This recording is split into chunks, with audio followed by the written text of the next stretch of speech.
आप जुड़े हैं पसमादा डेमोक्रेसी से और आज हम एक विशेष प्रोग्राम के साथ प्रस्तुत हैं और हमारी एक सीरीज है जिसमें हम विभिन्न जातियों के सामाजिक, आर्थिक, राजनीतिक स्थिति को देखने और समझने की कोशिश करते हैं।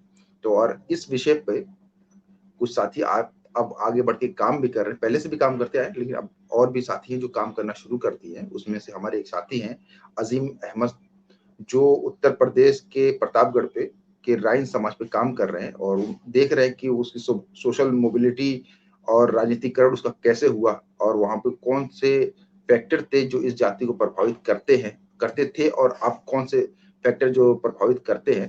तो इस तरीके से अब जो एक समाजशास्त्री अध्ययन हो रहा है इन जातियों के ऊपर, तो कुछ चीजें और निकल के आएंगी। तो अभी तो हम सिर्फ उत्तर प्रदेश के प्रतापगढ़ जिले को ले रहे हैं, लेकिन ये एक मेटाफोर की तरीके से, ये एक सिंपल सैंपल की तरीके से कि बात हम वही की करेंगे, लेकिन उसी के बहाने हम पूरे हिंदुस्तान में राइन जाति के इतिहास को, उसके सामाजिक स्तर को, उसके राजनीतिक स्तर को समझने की कोशिश करेंगे। तो हमारे साथ जुड़ चुके हैं हमारे साथ इस वक्त जुड़ चुके हैं, एक मिनट रुकिए, हाँ, अजीम भाई जुड़ चुके हैं। बहुत मेरा नाम अजीम अहमद है। मैं दिल्ली विश्वविद्यालय में समाज शास्त्र के विषय में पीएचडी कर रहा हूँ। मैंने यहाँ से एमफिल भी किया है और मेरा एमफिल का विषय दलित मुसलमानों के ऊपर रहा है। और अभी मैं पीएचडी में पसमानदा बिरादरी की एक जाति राइन बिरादरी पे रिसर्च कर रहा हूँ। मैं इसके संगठनों की सामाजिक राजनीतिक जो संगठन है उनके ऊपर रिसर्च कर रहा हूँ और मेरा ये जो पेपर जो हम आज इसमें डिस्कस करने जा रहे हैं वो इसी का एक हिस्सा है। जब से मैंने रिसर्च करना शुरू किया तो मेरा आइडिया ये था कि मुझे मुस्लिम समाज में जो जातिगत व्यवस्था है उसको समझने की कोशिश करना। तो उसकी शुरुआत मेरे एमफिल से हुई, जहाँ पे मैंने दलित मुसलमान के मुद्दे पे रिसर्च किया। उसमें सेकेंडरी रिसर्च में मुझे समझने का मौका मिला कि कैसे मुसलमान में जाति व्यवस्था फंक्शन करती है, किस तरह से है, किस तरह के स्त्रीकरण हैं कि अशराफ, अरजाल, अजलाफ, और किस तरह से कौन से जाति के मुसलमान किस तरह के काम करते हैं, उनका समाज में क्या स्थान है। तो ये जो पूरा सामाजिक संरचना है मुस्लिम जाति का, उसको समझने की कोशिश करना मेरा एक मुख्य उद्देश्य था। तो जब मैंने पीएचडी करना शुरू किया तो मेरा आइडिया ये था कि किसी एक एरिया में जाके उसके जो मुस्लिम जाति व्यवस्था है उसको लोकल लेवल पे समझना। लेकिन कुछ टाइम बाद मुझे समझ में आया कि इस तरह से रिसर्च करना इस टाइम पे थोड़ा मुश्किल है। और दूसरा चीज में ये है कि आप सीधे जाके किसी से अगर पूछेंगे कि मुसलमानों में जाति व्यवस्था है तो आपको सीधे मना कर दिया जाएगा और थोड़ा इस तरह से रिसर्च करना मुश्किल हो जाता है। तो मुझे ये समझ में आया कि अगर आप मुस्लिम समाज में रिसर्च करना चाहते हैं तो लोग जाति की तो बात करते हैं लेकिन जाति व्यवस्था के नाम पे पीछे हट जाते हैं। तो बेहतर तरीका ये होगा कि हम किसी एक जाति से शुरुआत करें, उससे हमें बाकी जातियों से उनके क्या संबंध है, किस तरह से वो सामाजिक स्थिति में एक दूसरे से कैसे व्यवहार करते हैं, वो समझना ज्यादा आसान होगा। तो मेरा यहाँ पे पीएचडी में ये आइडिया रहा कि किसी एक जाति से और उसके साथ साथ उसके संगठनों से, क्योंकि जातीय संगठन हर बिरादरी के हैं। तो हर पसमानदा बिरादरियों के हैं। अपर कास्ट बिरादरियों के जातीय संगठन आपको कम देखने को मिलेंगे, वो मुस्लिम संगठन बनाए काम चला लेते हैं। लेकिन इससे मुझे समझ में आया कि अगर किसी मुस्लिम समाज के में जाति व्यवस्था को समझना है तो किसी एक जाति से शुरुआत करके उसके स्थिति के हिसाब से पूरे मुस्लिम समाज में जाति व्यवस्था को समझने की कोशिश किया जाए। तो मैंने इस हिसाब से राइन बिरादरी के संगठनों पे रिसर्च करना शुरू किया।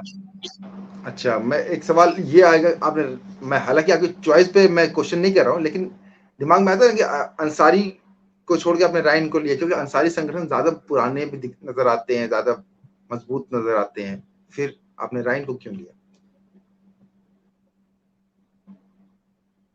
उसके दो रीजन है। एक तो ये है कि अगर एकेडमिक रिसर्च में देखें तो अभी तक बड़े तौर पे अंसारी और कुरैशी बिरादरियों के ऊपर थोड़ी बहुत रिसर्च आपको देखने को मिल जाएगी।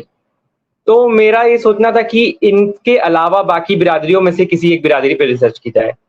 और दूसरा ये है कि अगर संगठनों पे रिसर्च करना है तो ठीक ठाक संगठन वहां मौजूद होने चाहिए ताकि आप अच्छे से संगठन की संरचना को समझने की कोशिश करने के लिए आपके पास मौका हो।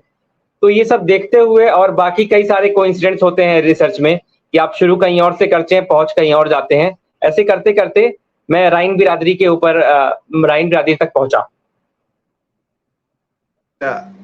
अजी अब हम बात करते हैं कि राइन का, जैसे हम ये मानते हैं कि जितने भारत की जो पसमानदा जाति है ज्यादातर यही कन्वर्टेड जातियां, कुछ ही हैं जो बाहर से आई हैं, और तो उसमें हम राइन को कहाँ देखते कि वो किस जाति से कन्वर्ट है, उसका क्या इतिहास है, थोड़ा उसके बारे में बता दें, फिर हम सीधे आपके पेपर पे आ जाएंगे।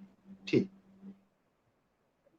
जी, अगर राइन बिरादरी की हम बात करें तो मैं तो सारी पसमानदा बिरादरियों के बारे में मेरा यही मानना है कि ज्यादातर बिरादियां यहीं की हैं और यहीं से किसी ना किसी तरह कन्वर्ट करके कि अपनी बिरादरियों में बनी हुई हैं। लेकिन अभी आप अगर देखेंगे तो 1920 के बाद ज्यादातर बिरादरियां, अंसारी हो, कुरैशी हो, राइन हो, मंसूरी हो, सबने अपने अपने ओरिजिन स्टोरीज, मतलब ओरिजिन मिथक गढ़े हुए हैं कि हम इस जगह से आए, ऐसे शुरुआत किया और इस तरह से भारत आए। उसी क्रम में हम अगर देखें तो राइन बिरादरी की अब ओरिजिन जो जो भी कहानी है उसका सार ये है कि वो बताते हैं कि हम सीरिया से, हमारी बिरादरी सीरिया के एक खानदान से शुरू हुई और वहां पे वो लड़ाके थे, और जब बिन कासिम की आर्मी इंडिया में आ रही थी, सिंध में उन्होंने अटैक किया था, तो उस आर्मी में इनको रिक्रूट किया गया क्योंकि ये काबिल थे, लड़ाके थे, उनके रिक्रूट किया गया। वो उसके साथ आए सिंध में रहे, फिर बिन कासिम को वापस बुला लिया गया, उनको मार दिया गया, वो सब कहानी है। उसके बाद ये यहाँ पे इनका मानना है कि हम यहाँ तितर बितर हो गए और किसी तरह रह गुजर करने लगे, और उसी क्रम में हमने खेती करना, बागवानी करना, छोटे छोटे टुकड़ों में सब्जियां उगाना ये शुरू किया। इसको मतलब इस तरह की ओरिजिन स्टोरी मानते हैं ये। इसमें अच्छा, आपने इसमें मैं डिवीजन एक भी चीज किया, और, राइन अराइन को भी आपने कुछ डिवीजन किया था कि इसमें कोई अराइन और राइन में कुछ अंतर आपने लिखा था आपके पेपर में, मैं पढ़ रहा था तो उसमें ये बातें आई थी, जी तो वो जी क्या, थोड़ा उसको बता जी दे। जी जी हाँ, राइन की जब बात करते हैं तो अराइन की बात मतलब करनी पड़ती है। अब ये जो क्लेम है कि अराइन अलग है, अब इस पे कोई डेफिनेटिव आंसर तो मेरे पास नहीं है कि अलग है या एक बिरादरी है, लेकिन मैं दोनों के क्लेम के बारे में बात कर सकता हूँ कि कुछ लोग हैं जो अपने आप को अराइन बोलते हैं, और आज के समय में भारत में वो पंजाब के कुछ हिस्सों में और उत्तर प्रदेश के 3-4 जिलों में, पीलीभीत, नैनीताल के आसपास, उत्तर प्रदेश उत्तराखंड के जिलों में रहते हैं। तो उनका ये मानना है कि ये जो सारी ओरिजिन स्टोरी मैंने आपको बताई है अभी राइन बिरादरी के बारे में, ये ओरिजिन स्टोरी राइन की नहीं अराइन की है। तो उनका ये मानना है कि राइन बिरादरी ने हमारी ओरिजिन स्टोरी को कैप्चर कर लिया है। अच्छा, और लेकिन राइन बिरादरी ऐसा नहीं मानती है। उनका मानना है कि ये जो अराइन है ये हमारे ही भाई हैं, और इनका सामाजिक स्तर थोड़ा अच्छा होने की वजह से ये अपने आप को अलग करने की कोशिश करते हैं। अच्छा, बुल्ले शाह की जो कविता है, बुल्ले नु समझावन आया बहना ते बरजाइया, तो छड़ दे बुल्ले साडा जी कहना, वो वाला है ना कि राइनों के साथ उठना बैठना बंद कर दो, तुम तो सैयद जादे हो, तुम क्यों राइनों के साथ उठ बैठ रहे हो। तो हाँ उसमें तो यही बताने की कोशिश करे कि वो निम्न स्तर के, तभी तो बुल्ले शाह को समझाने उसकी भाभी और बहन आई हुई है कि तुम मत बैठो, राइन के साथ मत उठो बैठो। अब बुल्ले शाह जिस क्षेत्र में आते, जैसे आप बता भी रहे कि उसी क्षेत्र में अराइन का स्टोरी आती है कि अराइन वहां वहां पे है। अच्छा, आपने गवर्नमेंट कमीन जाति के बारे में आपने लिखा कि उनको कमीन मतलब इंफीरियर क्लास के रूप में दिखाया जाता, आपने इधर डाला है। क्या ये कमीन गवर्नमेंट ऑफ इंडिया ने भी इनको कमीन माना था क्या? देखिए आपने लिखा है, मैं Arain of Punjab organise themselves as a biradari to challenge the colonial government categorisation of their community as kamin. तो इसके ये कमीन स्तरीकरण जो है कमीन जातियों का, ये क्या गवर्नमेंट ऑफ इंडिया की ओर से हुआ था? ये कौन कमीन है?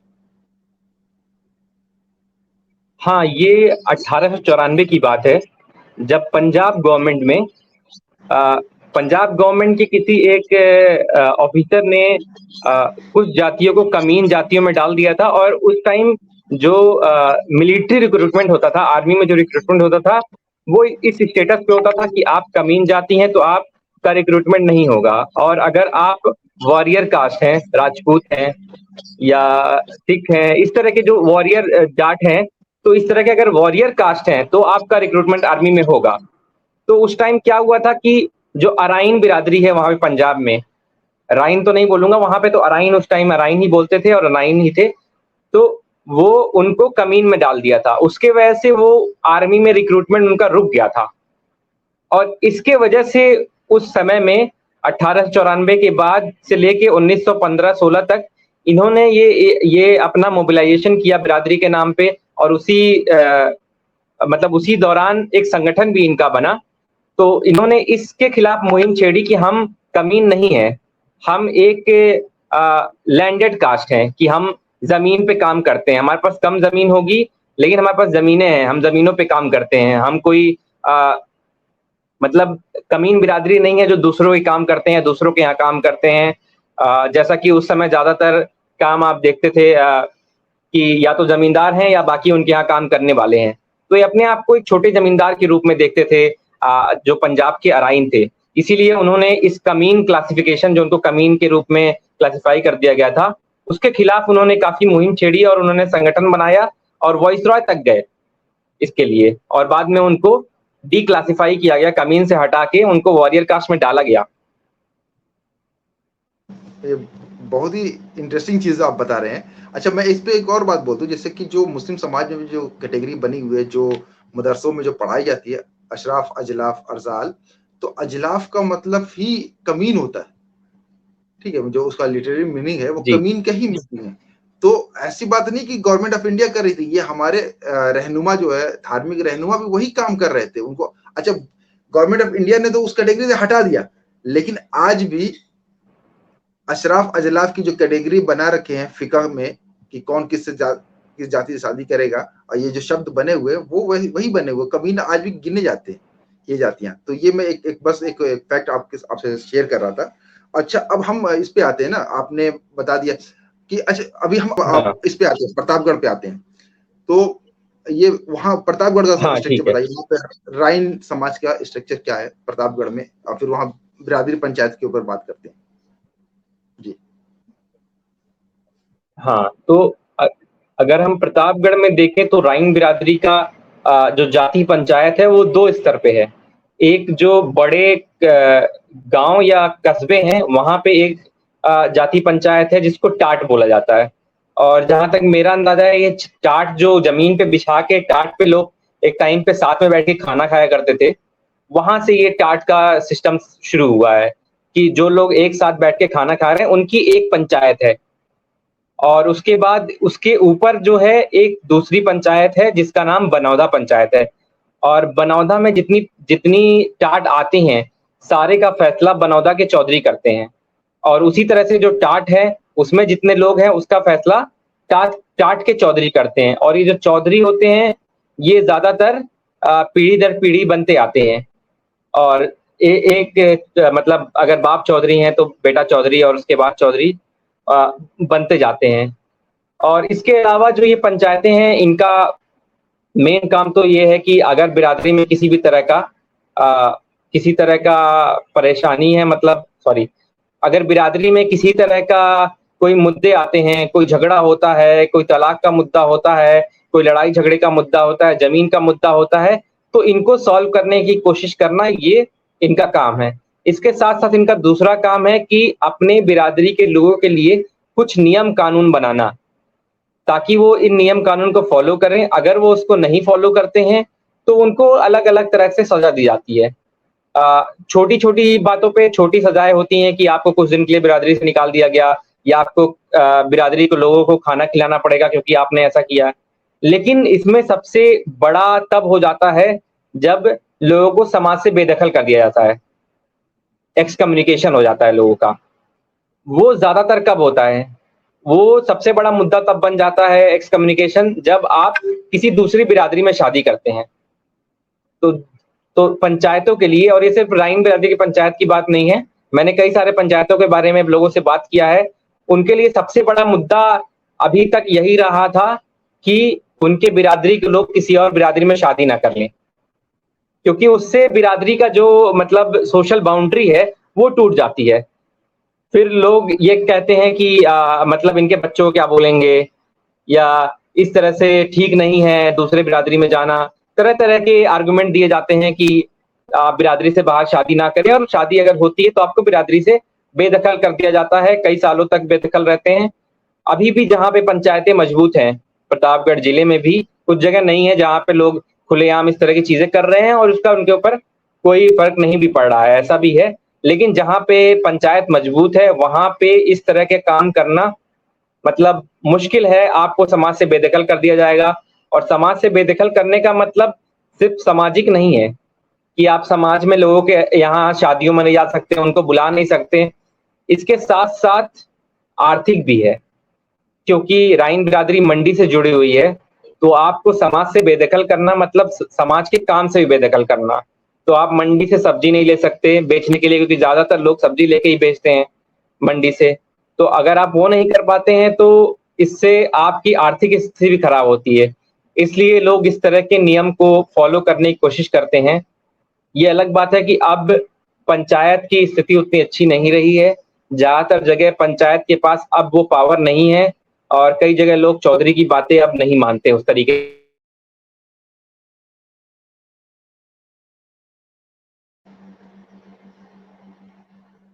जी।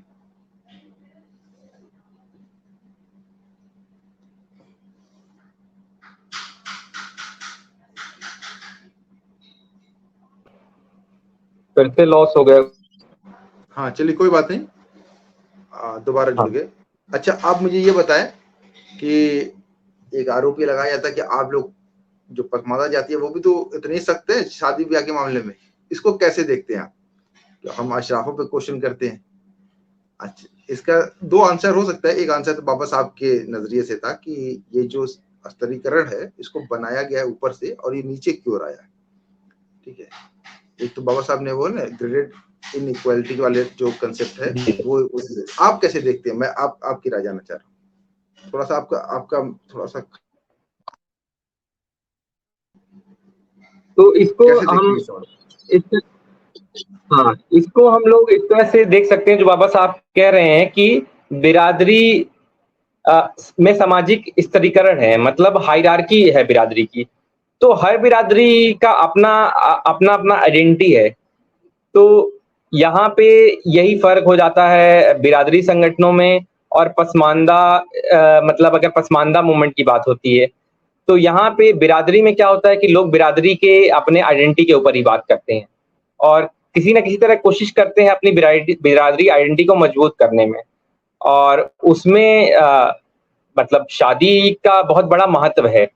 तो हर बिरादरी चाहती है कि अपनी बिरादरी का किसी तरह से उसका आइडेंटिटी को बचा के रखें, उससे लोगों को बाहर ना जाने दें, क्योंकि जब शादियां इंटरकास्ट होने लगेंगी तो बिरादरी फिर मतलब बिरादरी का कंसेप्ट जो है वो थोड़ा ब्लर होने लगेगा, कि अगर मंसूरी अंसारी में शादी कर रहे हैं, अंसारी हवारी में शादी कर रहे हैं, तो कौन क्या है ये सवाल लोग पूछने लगते हैं कि इनके बच्चों को क्या कहेंगे, इस तरह के सवाल।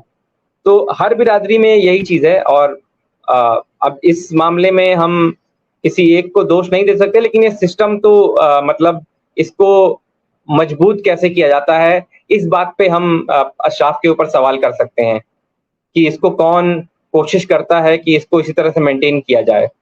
अब वो लोग सवाल करते हैं कि पसमानदा बिरादरियों में आपस में शादियां नहीं करती हैं, ये सही है, आपस में शादियां नहीं करती हैं। अब इसको किस तरह से इसमें बदलाव किया जा सकता है, उसका जवाब तो मेरे पास नहीं है।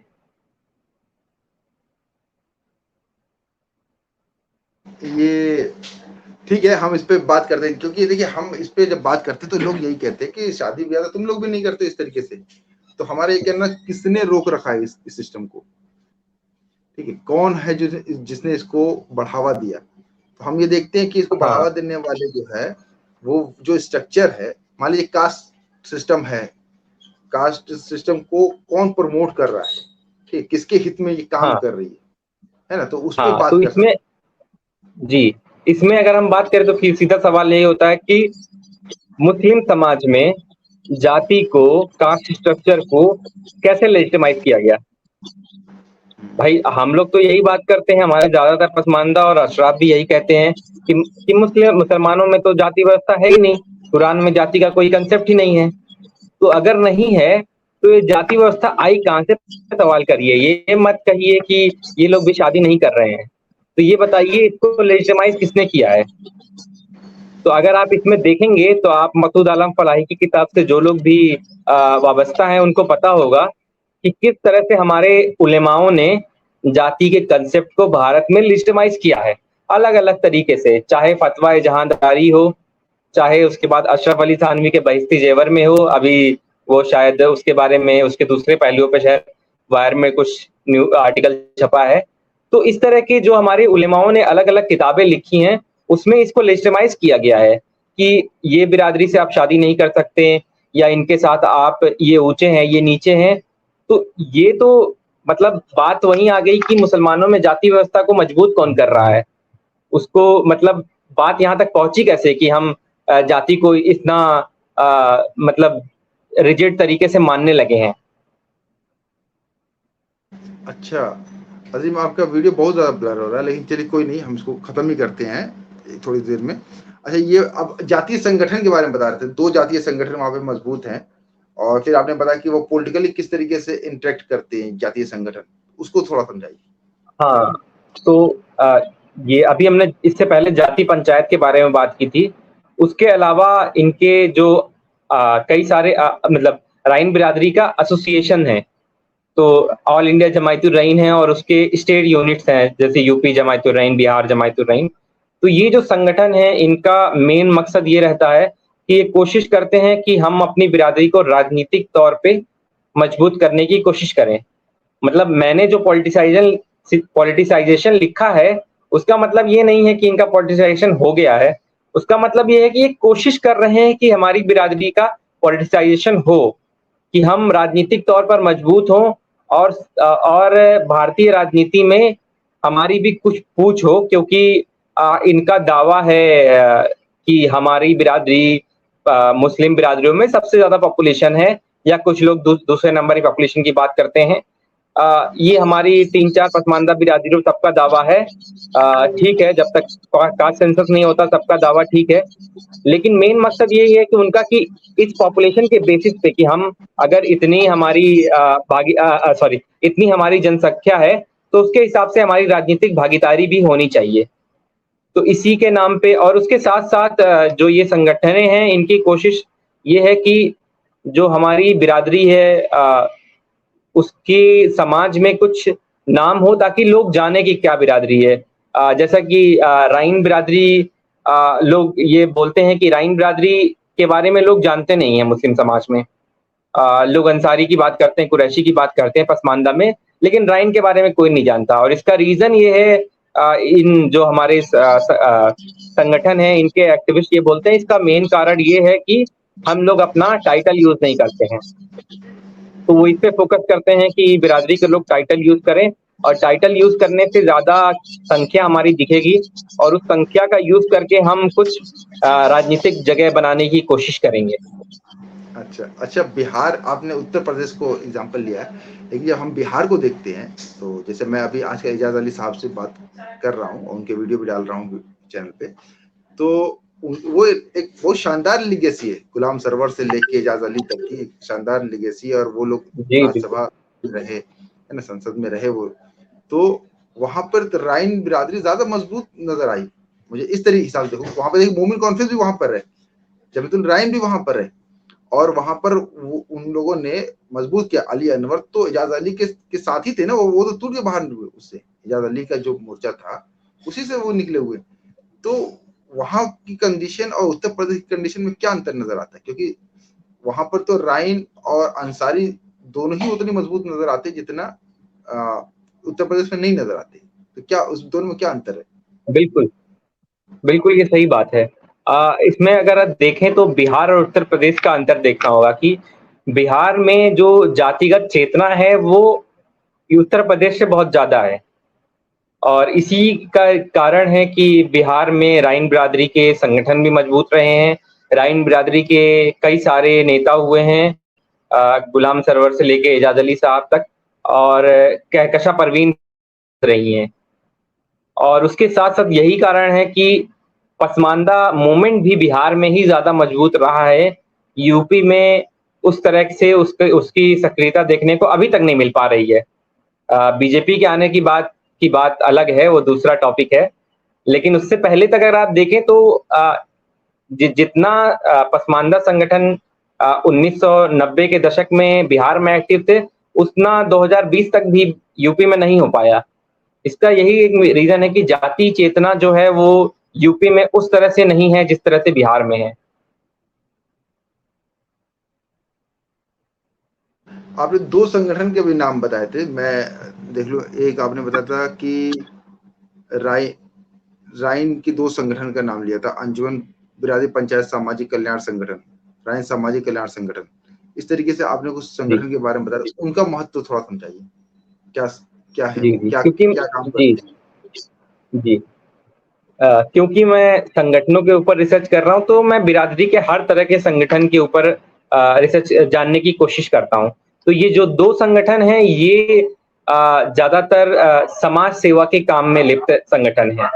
तो जो पहला संगठन जिसकी बात करी, अंजुमन, अंजुमन जो है वो पंचायत का एक अंग है कि पंचायत को जब समाज सेवा करना है तो वो इस तरह का अंजुमन के नाम से संगठन बनाती है। और क्योंकि मेरा रिसर्च प्रतापगढ़ में है तो मैं वहां का थोड़ा डिटेल दे देता हूँ कि वहां पे 1965 में एक अंजुमन बनाया गया प्रतापगढ़ जिले में। अंजुमन का काम है कि पहले एक फंड इकट्ठा करना जो वो बिरादरी के लोगों से इकट्ठा करती है, जो ठेले पे सब्जी बेच रहे हैं, जो जिनकी आड़त है और मंडी में जो ट्रक आ रहे हैं, इन सबसे वो पैसा इकट्ठा करके सामाजिक काम करती है। उस सामाजिक काम में एक मुख्य कंट्रीब्यूशन अगर देखें तो प्रतापगढ़ में एक बिरादरी का स्कूल भी है, राइन बिरादरी का स्कूल है।